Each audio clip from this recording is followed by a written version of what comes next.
여러분과 함께 오늘 시편 19편의 말씀과 사도행전 13장의 말씀을 가지고 함께 나눌 설교의 제목은 하나님의 뜻을 이룬 사람입니다. 우리 다 같이 설교의 제목을 한번 따라 읽겠습니다. 하나님 뜻을 이룬 사람. 아멘.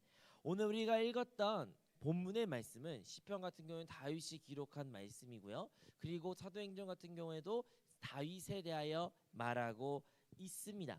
여기에서 말하는 다윗은 유명한 인물이죠.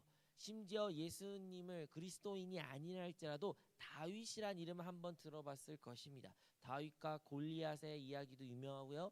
다윗의 석상도 유명합니다. 많은 그림들도 다윗을 모티브로 한 것도 많이 있지요. 이렇게 이름들도 영어권에서 데이빗이라고 부르는 사람들도 많이 있습니다. 이렇게 다윗이 많은 사람들로부터 사랑받을 수 있는 가장 큰 이유는 바로 하나님도 다윗을 사랑하셨기 때문이고 하나님도 그를 인정한 사람이었기 때문입니다. 하나님이 인정한 사람, 우리 모든 그리스도인들은 예수 그리스도를 영접하고 나서 믿음의 신앙생활하면서 우리도 마음 한 구석에서는 나도 하나님으로부터 인정받고 싶다. 조금 더 솔직히 말하면 나도 하나님으로부터 큰 사랑을 받는 자가 되기를 원한다. 하나님이 나를 많이 사랑해 주셨으면 좋겠다라는 생각을 우리가 하곤 합니다. 그러면 오늘의 우리가 설교의 제목처럼 그가 하나님의 사랑을 받고 하나님이 그를 택하고 하나님이 인정했던 이유는 다름 아니라 그가 다윗이 하나님의 뜻을 이룬 사람이었기 때문입니다. 사랑하는 성도 여러분, 우리 모두가 하나님의 뜻을 이루는 자가 되어 하나님한테 인정받는 그리스도인이 되시기를 주님의 이름으로 축원드립니다. 자, 그렇다면 그는 어떻게 이러한 사람이 될 수 있었을까요? 오늘 시편에도 말하죠. 바로 그의 말과 생각, 그의 입에서 나온 모든 말과 그의 머릿속에서 들은 모든 생각이 하나님 앞에 연락되었다. 이것은 무엇을 의미할까요? 사람은 자기 자신을 표현할 때 그의 말과 그의 생각으로 표현됩니다. 우리가 그 사람이 어떠한 사람인가라고 평가할 때 물론 외적으로 이렇게 생겼고 저렇게 생겼다라고 말하지만 본질적으로 그 사람이 누구라고 정의할 때는 바로 그 사람이 생각하는 것과 그 사람이 표현되는 것, 설사 말로 표현되지 않는 그의 생각들이 바로 그 사람이 누구인지를 정의하곤 합니다. 다윗은 자기의 모든 말과 자기의 모든 생각이 하나님의 보시기, 하나님의 받으시기에 합당한 말과 생각을 하기를 심히 관심을 기울였던 인물이죠. 그래서 하나님은 그 마음과 그리고 그 생각을 너무나 기뻐 생각하셨습니다. 우리도 마찬가지입니다. 우리도 하나님 앞에 하나님의 마음에 맞는 사람으로서 되기 위해서는 우리의 말과 우리의 생각을 한번 점검해야 됩니다. 우리의 말과 우리의 생각은 어떠한 상태인가요? 여러분들 이번 한 주를 한번 잠깐 뒤돌아봤을 때 여러분의 입술 가운데 어떠한 말이 많이 있었습니까? 여러분은 어떠한 생각으로 가득하여 살고 계셨습니까? 아니, 이 시간에도 마찬가지입니다. 여러분 지금 이 시간에 비록 말은 하지 아니할지라도 여러분이 어떠한 말을 하고 싶어하고 또한 여러분의 생각 가운데 어떠한 생각으로 지금 가득하고 있습니까? 하나님은 그 모든 것을 알고 계십니다. 하나님 그 모든 것을 들으셨고 듣고 계시며 그리고 모든 우리의 깊은 곳까지 아시는 분이 하나님이십니다. 우리는 결코 하나님 앞에 숨길 수 없는 자입니다. 그럼에도 불구하고 우리는 이 사실을 잊곤 삽니다. 하나님이 우리의 말을 안 듣는 것처럼 하나님 우리의 생각을 모르실 분가라고 생각하는 것처럼 우리는 우리의 마음대로 우리가 원하는 말과 우리가 원하고 하고 싶은 생각들을 그냥 자유롭게 합니다. 하지만 그 끝은 무엇인가요? 그 내용은 어떠한가요? 많은 경우에는 타락과 정욕과 하나님의 보기에 합당하지 않는 모습으로 아니 스스로 내 자신으로 바라봤을 때 좋지 않은 모습들이 많이 있는 것이 우리의 현실입니다. 여러분 우리의 말이 우리의 생각이 얼마나 세상에 속한 것처럼 세상 사람들이 말한 것과 생각한 것과 동일합니까? 아니면 더하는 우리 모습도 있지 않습니까? 그런 모습을 봤을 때 우리의 모습이 과연 다윗 같은 모습인가 한번 비교 아니면 점검하면 참으로 좋을 것 같습니다. 우리는 이렇게 생각합니다. 나는 어떻게 행동해야 될까? 나의 틀렸던 이 잘못된 생각을 어떻게 고쳐야 될까? 내가 말하는 것을 어떻게 내가 고쳐줄까? 나의 말하시 어떤 게 틀렸을까? 혹은 내가 앞으로는 이렇게 표현해야지 저렇게 표현해야지 우리가 이러한 생각을 지금 스쳐가실 수도 있습니다. 그리고 그런 생각이 드는 것이 이상한 건 아니에요. 그런데요 지금 여러분과 함께 나누고 싶은 것은 우리가 그런 외적인 우리의 말과 그리고 우리의 생각을 고치자라는 것이 아닙니다. 우리가 그것을 고치고 다른 사람에게 좋게 보인다고 해서 우리의 속이, 우리의 깊은 곳이 변화되지 않는다면 그것은 겉만 보여진 것일 뿐입니다. 우리의 속이 변해야 됩니다. 우리의 속 사람이 변해야 됩니다. 왜 그러냐고요? 다윗이 그러한 인물이었기 때문입니다. 다윗은요, 외적으로만 좋은 사람, 외적으로 하나님을 찬양한 사람, 이러한 모습으로 하나님을 살았고 하나님을 표한 사람이 아니라 그는 속 사람에서부터 하나님을 진심으로 사랑했으며 하나님을 표현했던 인물입니다. 그러면 그가 어떻게 그러한 삶을 살았는지, 아니 그가 왜 그러한 사람이라는 것을 우리가 말할 수 있는지 그의 생애를 한번 뒤돌아 봅시다. 우리 다윗 같은 경우는요, 그는 십자가를 지는 삶을 아주 기뻐했습니다. 그는 어떠한 경우에도 기쁨으로 고난과 하나님과 허락하신 그 고난 가운데 기쁨을, 그 모든 환경을 받아들였던 인물이라고 우리가 알 수가 있습니다. 예수 그리스도께서 이 땅에 오시기 위해서 아브라함과 그리고 다윗을 항상 성경에서는 강조합니다. 아브라함의 믿음의 조상이고 다윗은 그 다윗의 씨에서부터 메시아가 난다는 약속의 말씀을 이루기 때문에 예수님을 말할 때 아브라함과 다윗을 결코 빼뜨릴 수가 없습니다.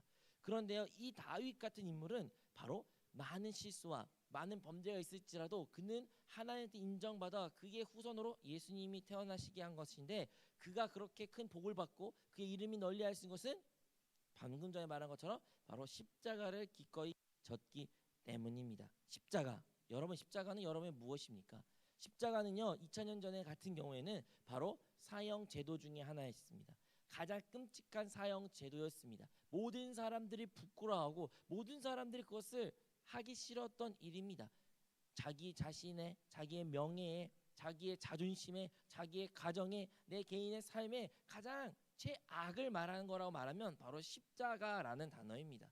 우리가 너무 십자가를 액세서리도 들고 다니고 또 십자가 이야기를 많이 들어가지고 이것을 되게 긍정적으로 받아들이고 나도 십자가를 지어야지 좀 쉽게 말하는 경우도 있으나, 사실 십자가의 말은 그리고 그 무게는 그렇게 결코 가볍지 않습니다. 십자가는 철저하게 나의 죽음을 말하는 것이며 자기 자신을 거절하는 것이며 세상에서부터 끝난 것을 말합니다.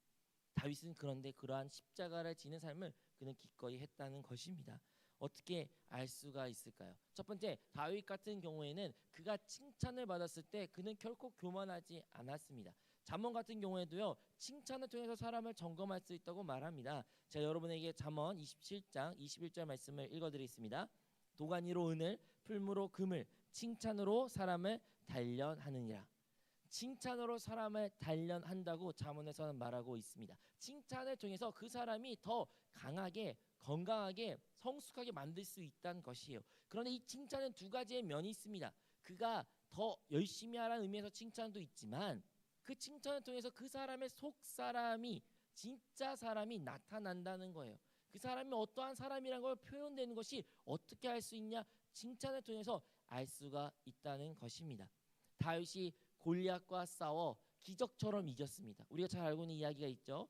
큰 골리앗, 거인이었던 골리앗. 하지만 이 소년 다윗은 물맷돌을 하나 가지고 그 골리앗 앞에 서서 결국에는 하나님의 이름을 걸고 싸워 이겼습니다. 이스라엘 백성도 블레셋을 무찌렀습니다. 그래서 영웅이 되었습니다.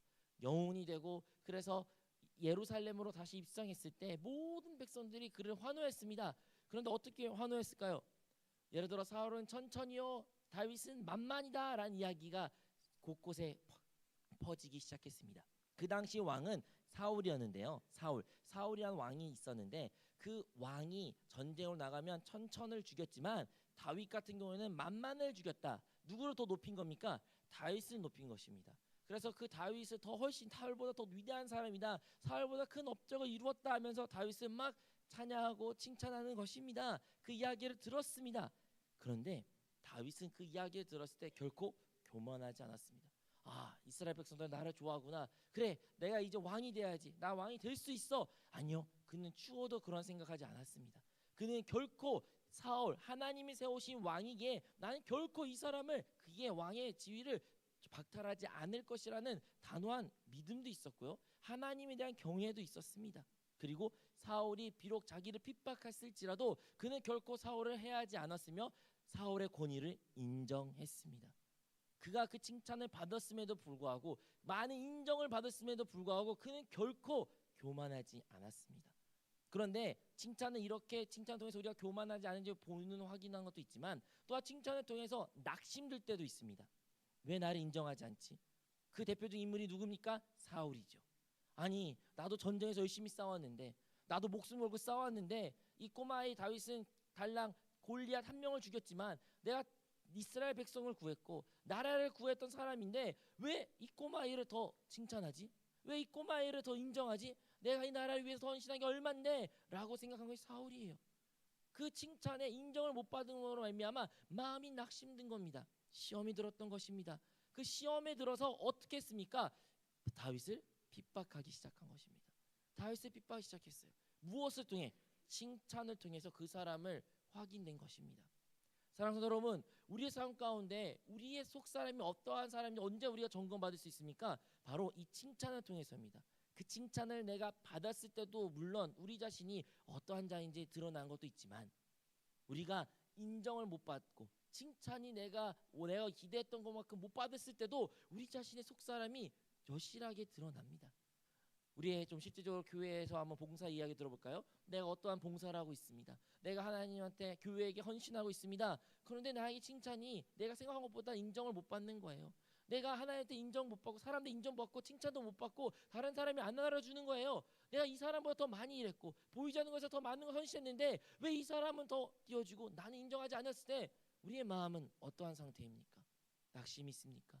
시험이 들었습니까? 불만과 불평이 우리 가운데 가득합니까? 우리의 생각 가운데 번민으로 염려와 걱정으로 스트레스로 다가옵니까? 이것이 바로 칭찬을 통해서 우리 자신을 점검할 수 있는 것입니다. 그런데요, 다윗은 그 모든 것을 그 시험을 이겨냈던 자입니다. 그는 기꺼이 결코 하나님 앞에 교만하지 않았으며 또한 하나님께 세우신 권위에 절대적으로 순종했으며 그가 어떠한 상황 가운데 있을지라도 그는 하나님께 그의 온 마음과 그의 온 뜻과 온 생각을 다해 하나님 때 올바른 온전한 모습으로 하나님께 생각을 올려드렸고 다른 사람에게 되었던 것을 우리가 알 수가 있습니다. 또한 이제 사람을 또 언제 가장 깊은 곳에서 어떠한 사람이 나타나냐면 그가 고난을 당했을 때 우리가 알 수가 있습니다. 뭐 핍박을 당했을 때로 말할 수 있죠. 여러분 많은 핍박이 다윗에 있지만 제가 개인적으로 뽑은 가장 슬픈 핍박은 바로 그의 사랑하는 아들로부터 도망갈 수 없는 신세였을 때가 가장 슬픈 가장 큰 힘든 그의 핍박 중에 하나였습니다. 좀 배경을 설명하자면 다윗에게 여러 명의 아들이 있었지만 그 중에 가장 잘생기고 많은 백성들로부터 인기 있던 아들이 있었는데 그 아들이 반란을 일으킨 겁니다. 자기 아버지에 향한 반란을 일으켜서 결국에는 그 왕의 자리를 차지하게 되는 것이죠. 그냥 그것만 하면 상관없는데 자기 아버지의 첩까지 동침하면서까지 온 이스라엘 백성에게 아버지에 대한 모욕도 보여준 것입니다.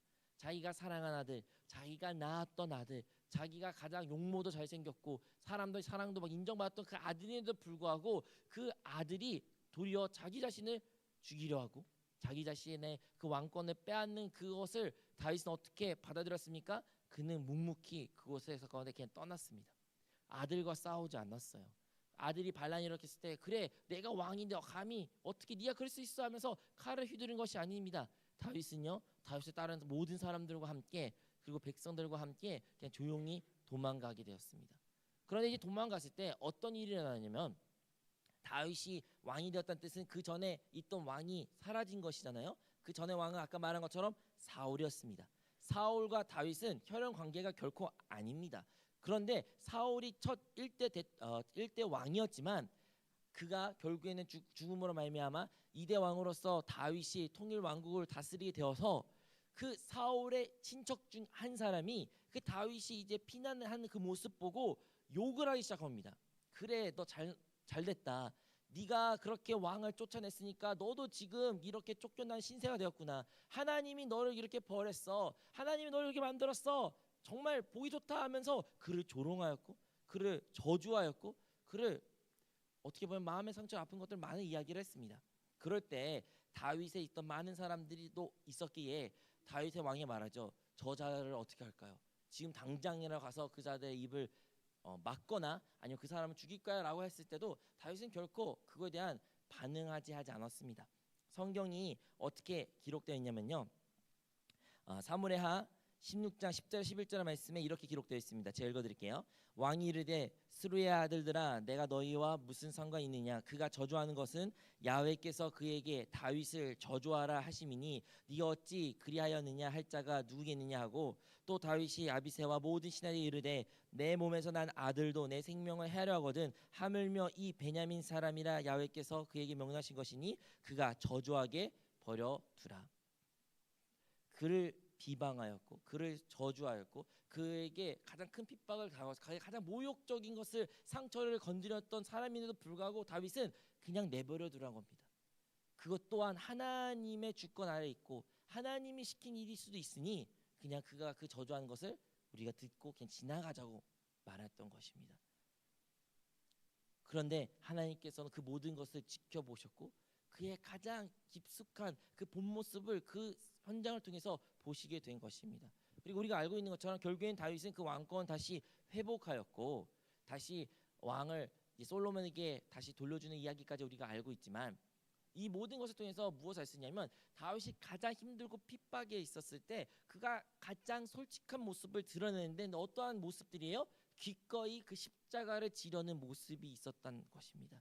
내가 사는 것이 아니라 나를 나타내는 것이 아니라 나를 지키려는 것이 아니라 진정으로 하나님의 그 주권 하나님이 행하신 그 일을 그가 믿음의 눈으로 바라보고 믿고 인정하고 받아들이며 묵묵히 비록 내가 힘들고 어렵고 고난에 당할지라도 십자가를 지는 그 삶을 다윗은 살았습니다. 사랑하는 여러분 우리의 삶을 다시 한번 이 말씀을 통해서 적용해 보자면 우리가 하나님으로부터 인정받는 사람이 되려면 하나님으로부터 마음이 합한 사람으로서 우리도 그런 칭찬을 듣기를 희망한다면 우리는 어떠한 삶을 살아야 될까요? 우리는 기꺼이 십자가를 지는 삶을 살아야 됩니다. 갈라디아서 2장 20절 말씀 잘 알잖아요. 내가 그리스도와 함께 십자가에 못 박혀 죽었으니 이제 내가 사는 것이 아니라 그리스도께서 사신다라고 말하는데 우리가 이 말씀을 많이 익히 들었지만 과연 나의 삶 가운데 기꺼이 십자가를 지는 모습이 있습니까? 아니 그러면 왜 지어야 됩니까? 왜? 십자가에 지는 그 순간이 나의 진짜 참된 모습이 나타나기 때문입니다. 가장 핍박과 고난과 역경이 있을 때 우리의 진짜 믿음 생활이 시작된 것입니다. 우리가 한세교회가 이제 성전 이전을 통해서 이렇게 아름다운 새로운 성전에 왔습니다. 물론 성전은 아름답고 모든 것이 좋아 보이는 것도 있지만 또한 말 못하는 많은 어려움이 있겠죠. 많은 시험에 든 일도 있을 거예요. 고난 힘든 일도 있었고요. 불편한 요소들도 왜 없겠습니까? 그럼에도 불구하고 이러한 어려움과 환경과 역경이 있을 때 우리가 무엇을 기억해야 되냐면 우리의 진짜 참된 모습이 나타난다는 것을 알아야 됩니다. 여러분 지금 생각하시는 생각들 여러분 평소 하시는 말이 우리의 진짜 모습이라는 것이에요. 그런데 선한 것이 하나도 없습니다.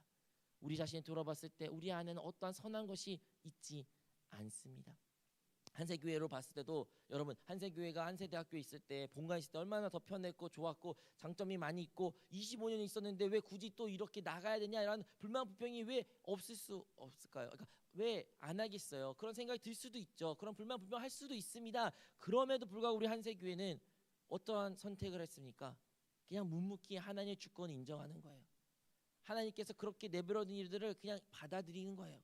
그 길을 걸어가는 거예요. 다윗이 그 길을 걸었다고 많은 이스라엘 백성들이 그 다윗과 함께 걸었던 것 같이 우리 한세교회도 담임 목사님 필두하여 우리 모두가 그 길을 걸어가고 있습니다. 이유는 몰라요. 이것이 하나님의 뜻인지 아닌지는 모르나 확실한 것은 하나님의 주권이 안에 있다는 것은 우리는 인정해야 되고 알아야 됩니다. 핍박과 고난과 역경이 있습니다. 하지만 그것 가운데 우리가 해야 될 일은 우리의 십자가를 기꺼이 짐으로써 하나님에게 우리의 참된 모습이 올바로 보여드려야 됩니다. 그런데 우리의 힘을 할 수 없으니 하나님께서 우리에게 보혜사 성령을 보내주신 것입니다. 우리의 힘으로 그걸 했을 때는 우리 결코 선한 것이 나오지도 않고 말하지도 않고 생각도 들지 않습니다. 우리가 만약에 이번 한 주 동안 혹여나 생각으로 말로써 범죄한 것이 있으면 다시 한번 우리가 철저하게 회개해야 됩니다. 우리가 그것을 철저히 회개하지 않고서는 결코 하나님께 돌아갈 수가 없습니다. 하지만 우리에게는 생명의 길이 있으니 바로 예수 그리스도께서 그 십자가에서 죽으심으로 말미암아 그 보혈로 말미암아 예수님께 우리의 죄를 다 고하면 고백한다면 우리 믿으신 주님께서는 우리의 죄를 다 용서해 주십니다. 그러므로 다시 한번 우리의 생각과 우리의 입술로 범죄한 모든 것을 낱낱이 회개하고 다시 한번 내가 사는 것이 아니라 내 안에 그리스도 살기를 그러하기 위하여 다시 한번 주의 성령으로 충만하기를 위하여 우리가 함께 기도하기를 원합니다.